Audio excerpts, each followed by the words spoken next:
ஈரோடு மாவட்டம் சரளையில் மிக பிரம்மாண்டமாக நடைபெற்ற மக்கள் சந்திப்பு நிகழ்ச்சியில் தாவேகா தலைவர் விஜய் கலந்து கொண்டு பல்வேறு விஷயங்களை பேசியிருக்கிறார்.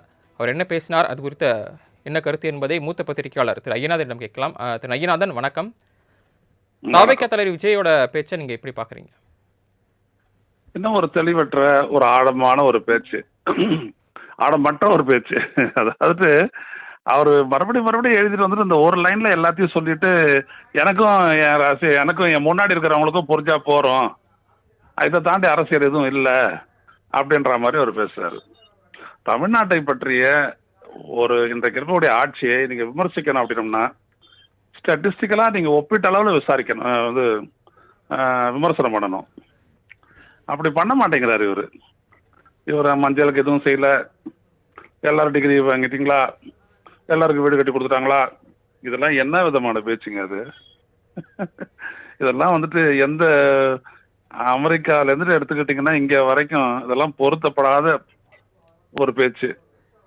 ஒரு பாட்டுக்கு அதாவது என்னோட இதுக்கு சொல்லக்கூடாதுன்னு பாக்குறேன், உளர்றாரு, ஒன்னு கத்துறாரு. மைக்கு தானே, அது பேரே ஒலிபெருக்கி, அது கூட தெரியாம அப்படியே தொண்டை கிழிய கத்துறாரு. எதுக்கு அப்படி என்ன பேசணும்? நீங்க நிதானமா எடுத்து வச்சுட்டு எல்லாமே பேசலாமே.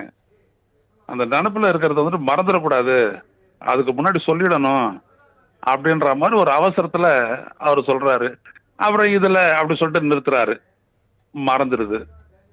அப்புறம் இன்னொன்று பேசுறாரு. அப்புறம் அந்த பாருங்க, கரெக்டா நான் எதிர்பார்த்தபடியே முதல்ல அண்ணா, அப்புறம் எம்ஜிஆர், இப்ப ஜெயலலிதாவையும் கொண்டாந்துட்டாரு.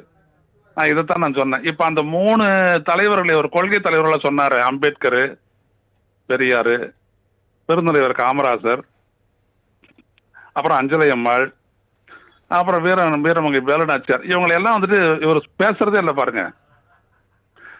அண்ணாச்சி, எம்ஜிஆர், ஜெயலலிதா, அவ்வளவுதான். அது அந்த இடத்துக்கு வந்துட்டாரு இவரு.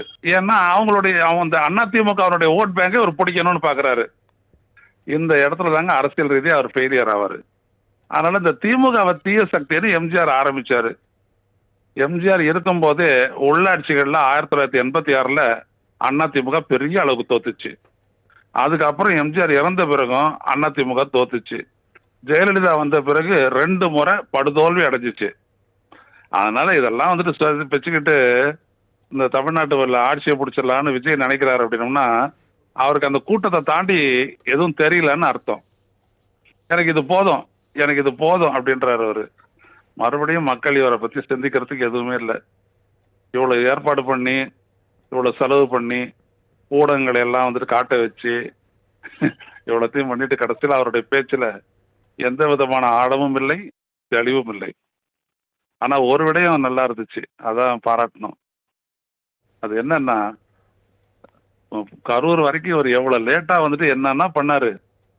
இன்னைக்கு பாருங்க, கரெக்டா காத்தால 8:30க்கெல்லாம் வந்துட்டு பிளைட்ல ஏறிட்டாரு. இங்க வந்துட்டு 10 மணிக்கு இறங்கிட்டாரு கோயம்புத்தூர். 11:15 மணிக்கு கரெக்டா மைதானத்துக்கு வந்துட்டாரு. எப்படி ஏன் மதக்கல? அப்போ அந்த புதுவையில பண்ணி ஒரு மிரட்டல் விட்டு அதே மாதிரி செஞ்சுட்ட உடனேயே இந்த அளவுக்கு கரெக்டா நேரத்தோட வந்துட்டு பேச ஆரம்பிச்சுட்டு முடிச்சிட்டாரு. 12:30க்கெல்லாம் முடிச்சிட்டாரா? 11:15 வந்து 12:30க்கெல்லாம் முடிச்சிட்டாரு. இந்த மாதிரி ஒரு திருந்தறதுக்கு 41 பேர் சாக வேண்டியது இருக்குது. இதுதான் இந்த இவரை புரிஞ்சுக்கிறதுக்கான அது.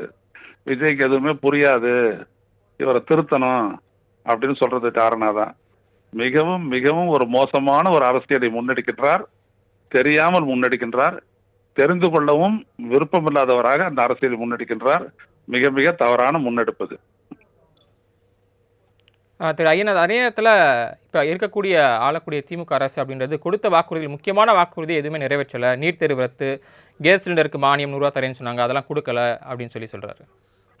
அதாவதுங்க, ஒரு விடயத்தை நம்ம புரிஞ்சுக்கணும். நீங்க அதை சொல்லும் போது திமுக அரசுக்கு மட்டும் இல்ல, மாநில அரசுகளுக்கு இந்திய ஒன்றிய அரசு தரக்கூடிய வரி பகிர்வையும் நீங்க சேர்த்து பேசணும்.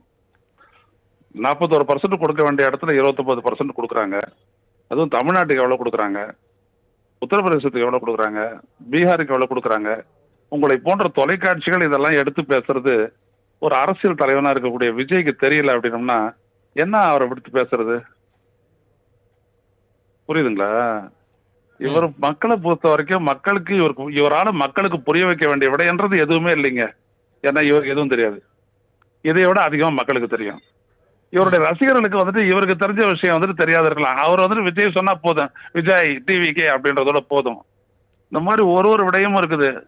இலவச பயணம், இலவசம் அவங்கள சொன்னாங்க. உரிமை தொகைன்னு தானே சொன்னாங்க. ம். அது கூட இவருக்கு புரியல. தெரிஞ்சுக்கல. திமுகவுக்கு எதிரா சொல்றவங்க இவங்களுடைய கட்சிக்காரங்க தான் அது இலவசத்தை வச்சு எங்களை தாழ்த்துறீங்கன்னு சொல்றது இவங்க. இத வந்துட்டு அவங்கள வச்சு சொல்ற மாதிரி இவர் சித்தரிக்கிறாரு. எப்படி இருக்குது பாருங்க. ஆ. இப்ப காலை உணவு திட்டம் இருக்குது. அது வந்துட்டு இலவச உணவு திட்டம்னா சொல்றாங்க? இல்ல. அது மக்களுக்கானது அப்படின்றது தான் அவங்க சொல்லிட்டு வர்றாங்க. ஆனா அது தெரியல இவருக்கு. புரிஞ்சுக்கல இவருக்கு. டெய்லி பேப்பர் கூட படிக்காத ஒரு தலைவர் வர்றாரு அப்படின்னோம்னா, நம்ம அங்க எப்படி வந்துட்டு அந்த ரேஷன் கடை விடயத்துல வந்துட்டு பெரிய ஒரு பொய்ய சொன்னாரோ, அதே மாரி இங்க வந்துட்டு பாத்தீங்க அப்படின்னோம்னா, இந்த தொகை குடுக்கறதுல இருந்துட்டு பேருந்து பயணத்தெல்லாம் வந்து தப்பா இவரு சித்தரிச்சுட்டு மாத்திக்கிறாரு இப்ப வந்துட்டு. ஆ நான் அதில அதனுடைய உடன்படல அது. யாருமே உடன்படல. இதெல்லாம் என்னைக்கோ பேசி முடிச்சுட்டு போயிட்டது இது. நீங்க இப்ப வந்துட்டு சும்மா ஏதோ பேசிட்டு இருக்கிறாரு இவரு.